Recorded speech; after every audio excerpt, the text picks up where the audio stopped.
Assalamualaikum warahmatullahi wabarakatuh. Hamdan syukron nahmaduhu wa na'udzubillahi min syururi anfusina. Asyhadu an la ilaha illallah wahdahu la syarikalah wa asyhadu anna Muhammadan abduhu wa rasuluh. Allahumma salli wa sallim ala sayyidina Muhammad wa ala alihi sayyidina Muhammad. Allahu Akbar. Allahu Akbar. Allahu Akbar. Walillahil ham. Saudaraku yang beriman, marilah kita panjatkan syukur terhadap Allah Subhanahu wa taala. Yang mana beliaulah yang mana Tuhan kita yang telah ngasih salah satu rahmat lil alamin. Tuhanlah kita, yakni Allah, dengan rahmatnya Allah, dengan karunia-Nya Allah, kita menjadi merdeka, kita menjadi selamat dari segala macam-macam balai dunia dan dapatkan rahmat di akhirat nanti. Saudaraku yang beriman, alhamdulillah wa syukurillah yang insya Allah daripada saat ini insya Allah dengan iman kita, dengan ketakwaan kita, meskipun kita melihat saudara-saudari kita yang begitu teraniaya, yang begitu mengerikan jikalau kita mendengar dan melihatnya. Tapi yakni Allah dengan menjamin dengan karunia-Nya dan rahmat-Nya, yakni surga yang paling mulia bagi mereka. Saudara kita yang berjihad di Palestina, yang menjadi ribuan korban-korban jihad, anak-anak yang menjadi korban-korban yang tak berdosa. Banyak saudara-saudara kita yang menjadi yatim piatu. Tapi yakin Allah akan menjaminkan, Allah akan mengasihkan salah satu imbalan yang lebih mulia daripada itu. Hadirin yang beriman, insya Allah pada kali ini pribadi di sini akan mengupas salah satu yang kejadian di tahun-tahun sekarang, masa-masa sekarang, yang terjadi pada seluruh umat Islam, yang terjadi pada kaum-kaum muslimin mujahidin, yang membela seluruh umat Islam, agama Islam Sunni adalah mereka. Kenapa tidak kita? Kita bukan saatnya, bukan waktunya. Saudaraku yang beriman, ada salah satu kisah kenapa ada salah satu ayat, kalimah, dua kata. Itu adalah salah satu kalimah Hizbullah. Yang mana kalimah Hizbullah itu akan mendatangkan, akan memanggil beribu-ribu malaikat Allah, tentara Allah, dari golongan bangsa gaib, bangsa jin, dan para malaikat. Bahkan hewan-hewan, burung-burung berterbangan akan keluar dengan dua kalimat ayat itu. Kalimat yang manakah yang dikatakan kalimat Hizbullah dari zaman Rasulullah, zaman sekarang, baik walaupun zaman penjajahan, para alim ulama selalu memakainya. yang mana sih kalimatnya? Ya. Ada salah satu pengalaman beberapa tahun yang lalu, ya. Sebelum tahu bahwa kalimat itu, dua kata itu adalah kalimat Hizbullah yang dulunya dipakai perang baginda Rasulullah, para sahabat, sampai sekarang di Palestina, bahkan para alim ulama, para pembela penjajah dan mendahulu itu suka dipakai. Yang manakah? Insya Allah ada pengalaman sedikit beberapa puluh tahun ke belakang, di seketika pribadi, ya. Tapi di alam itu, alam apa? Alam bebas, adalah alam mimpi, ya. Entahkah itu salah satu isyarat bagi saya, apakah itu salah satu wajangan, apakah itu salah satu pemberian atau tawaran bagi saya. Dan cuman di sekala waktu itu usia masih jauh daripada dewasa, sifatnya masih masih remaja, bahkan di bawah remaja, nggak tahu apa-apa. Tapi sekarang masih teringat, ya, masih teringat, bahkan ngeri,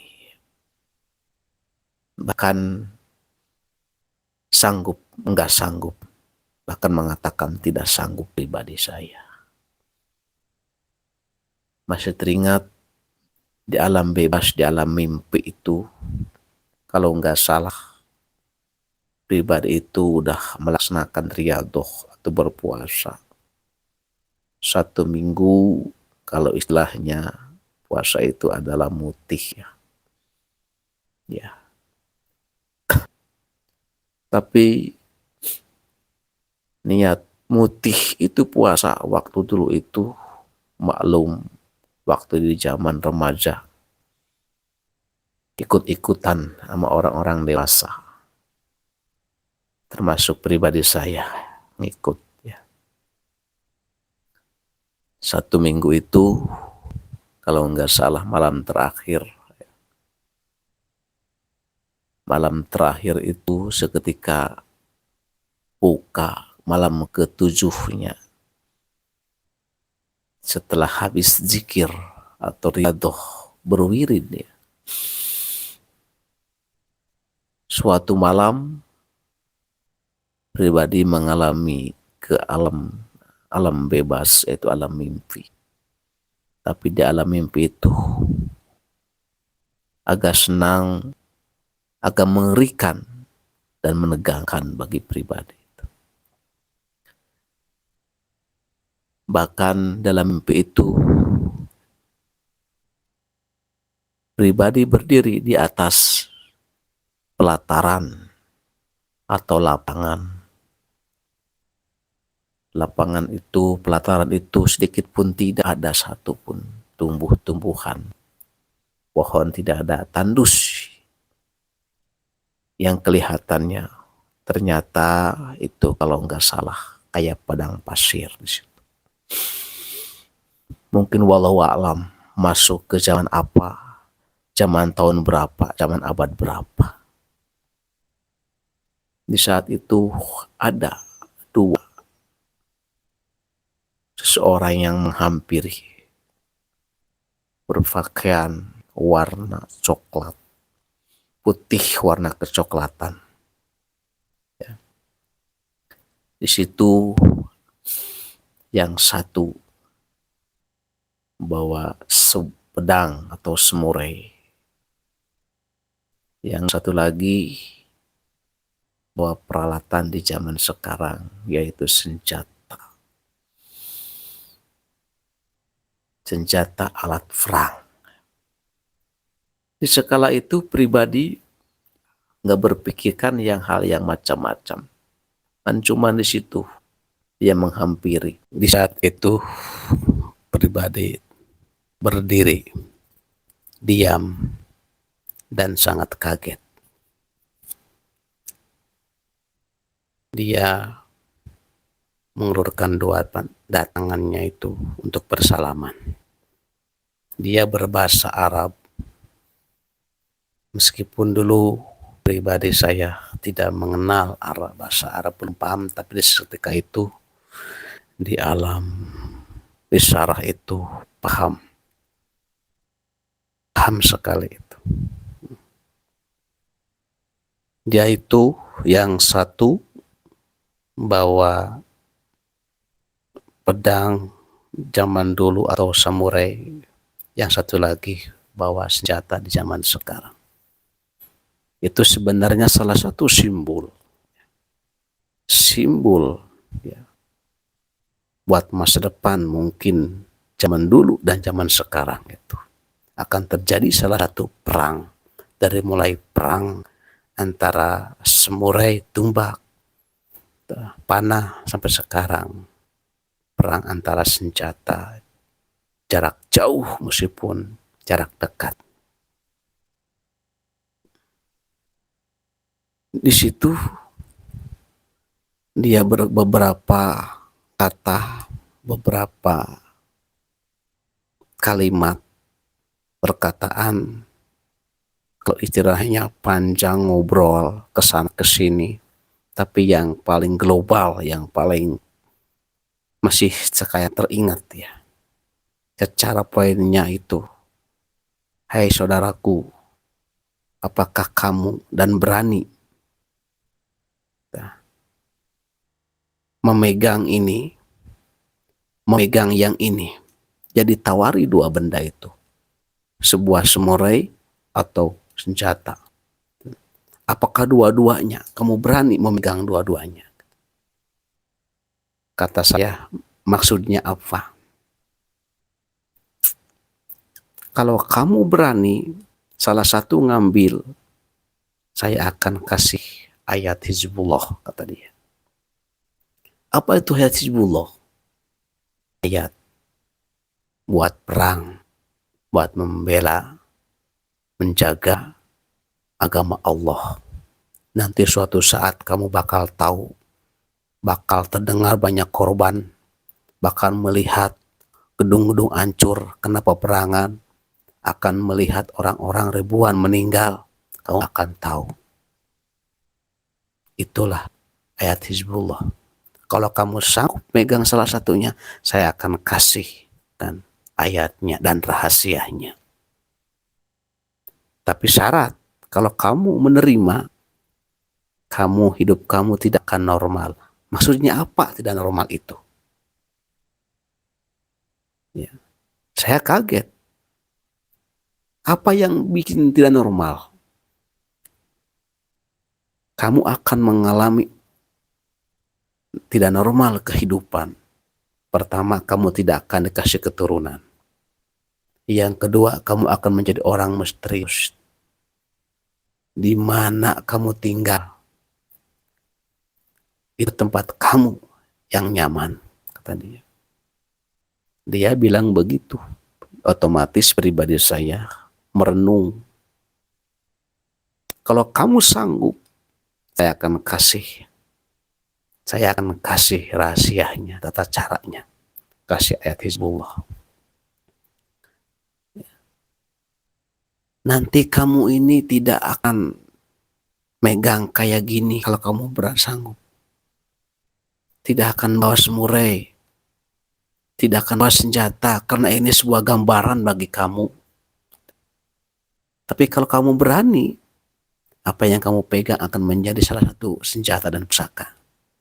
Kamu pegang batu, lempar, akan menjadi granat, bom. Kita pengen punya pistol, kita ngambil salah satu kayu, bambu, akan menjadi senjata. Jangankan benda mati, tangan kamu sendiri pun juga, kalau ditonongkan, diniatkan menjadi senjata, akan menjadi senjata. Asal kamu sanggup. Masya Allah. Di seketika itu dia bicara, tapi seolah-olah kita digambarkan bahwa ledakan yang zaman sekarang itu benar. Kayak basoka digini, kedua tangan diginihin akan menjadi salah satu basoka, bahan peledak. Itu digambarkan. Masya Allah. Di situ pribadi agak apa ya namanya itu, sok. Di alam itu mungkin ya hujahnya pribadi saya mungkin arahnya bukan ke situ. Langsung tutup poin. Karena di situ ada salah satu kedua orang tua bayang-bayang. Terus ada suara-suara anak kecil, suara-suara istri yang menyimpulkan ada salah satu kerukunan keluarga. Nah, intinya kamu harus jadi orang normal. Disitulah mengambil kesimpulan. Mohon maaf. Kata bahasa sekarang, mohon maaf ya panjenengan gitu ya. Saya tidak sanggup menerimanya, bukan tidak mau, saya tidak sanggup. Untuk hal seperti ini, kenapa? Karena pribadi saya masih punya orang tua. Pengen mempunyai salah satu keluarga yang normal, punya keturunan yang normal, hidup dan baik dengan normal, berkumpul dengan keluarga. Mohon maaf yang sebesar-besarnya. Boleh enggak apa-apa, itu hak kamu. Cuma hanya ngasih gambaran dan menawarkannya. Tapi di situ saya penasaran. Panjenengan boleh tahu enggak? Kayak ayatnya kayak gimana sih ayat Hizbullah diantaranya itu? Sebenarnya setiap hari umat muslim tahu. Sebab dalam sholat itu suka dipakai itu alat Hizbullah itu. Karena untuk memerangi hawa nafsu pribadinya. Ya. Saya kasih tahu alat Hizbullah itu adalah bisa dipakai zikir kalimat apa? Allahu Akbar. Itu kalimat takbir sebenarnya itu ayat Hizbullah. Ingat di zaman Nabi waktu perang Badar, perang Uhud yang dilantunkan apa? Sebelum mengangkatkan pedang, menebas, menyerukan, menyuruh nyerang ke musuh orang-orang Yahudi, dia baca takbir 3 kali. Allahu Akbar, Allahu Akbar, Allahu Akbar. Makanya kalimat itulah akan memanggil, akan menyerukan bala tentaranya Allah, para malaikat, para gaib, para dewa, para dewi, bahkan burung-burung ikut terbang. Kenapa? Dengan keagungan Allah. Allahu Akbar. Makanya para sahabat, kesininya para ulama, di zaman perang-perang, di zaman kita belum ada senjata babi runcing, tetap para alim ulama menyerukan kalimat takbir. Allahu Akbar, Allahu Akbar. Tujuannya itu kenapa? Memanggil para tentaranya keagungan Allah. Makanya jangan heran, jangan kaget. Ya. Belum nyampe senjata, belum nyampe golok, udah mati duluan. Ya. Bom belum dilempar, udah meledak duluan. Banyak kan itu adalah tentara Allah, malaikat Allah yang tidak kasar. Sampai sekarang di Palestina, Israel, kalau orang-orang Palestina, orang-orang Muslim menyerukan kalimat takbir, orang-orang Yahudi sebenarnya hatinya udah bergetar ketakutan. Kenapa? Disitulah tahu rahasianya akan turunnya tentaranya Allah, tentaranya orang Muslim itu yang tidak kelihatan. Mata banyak yang meninggal, yang aneh-aneh. Sebagian kapal meledak tanpa diserang. Banyak sebenarnya rahasia-rahasia itulah apa? Kenapa seruan ayat-ayat Hizbullah sebenarnya. Bukan itu aja, saudaraku yang beriman. Bukan kalimat takbir ketika perang aja, ketika memerangi hawa nafsu kita. Perang, mengjihad dalam pribadi kita yang mulia.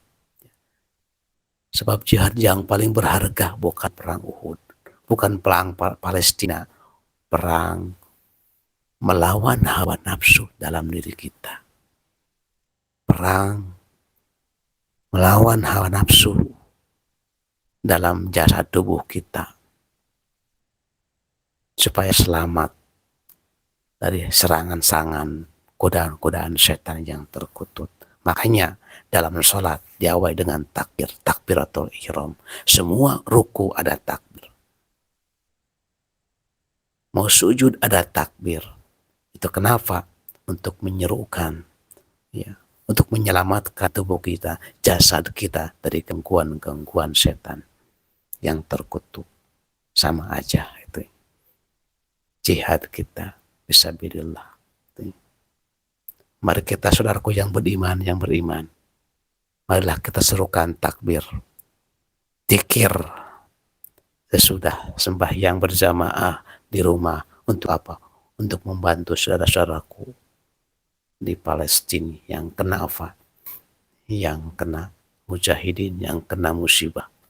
Tak berdosa kita bantu dari sini, dari jauh dengan takbir. Kenapa? Untuk menyerukan tentara Allah ke sana. Secara kasat mata kita insya Allah nyampe. Marilah kita hadirin yang beriman, doakanlah saudara-saudara kita. Semoga kita dan saudaraku umat Islam di dunia dilindungi Allah Subhanahu wa Ta'ala dengan takbir dan takbiratul ihram kita. Sekian dan terima kasih. Allahu Akbar, Allahu Akbar. Sallallahu alaika ya Muhammad. Hadirin yang beriman, sedikit menguraikan kata-kata sebagian ayat-ayat Hizbullah yang paling sedikit, yang paling kecil, dan yang paling pendek, tapi mananya begitu besar, rahasianya begitu dahsyat. Semoga kita bermanfaat mengamalkannya, kita mengagungkan ayat-ayat atau kalam-kalam Allah dengan zikir kita, mengingat kepada Allah Subhanahu wa Ta'ala. Insya Allah tanpa dengan rahmatnya, dengan pertolongannya, dengan syafaat baginda Rasulullah, kita akan selamatkan dunia baik akhirat. Amin ya Allah. Alamin. Sekian, wassalamualaikum warahmatullahi wabarakatuh. Sallallahu alaihi ya Muhammad.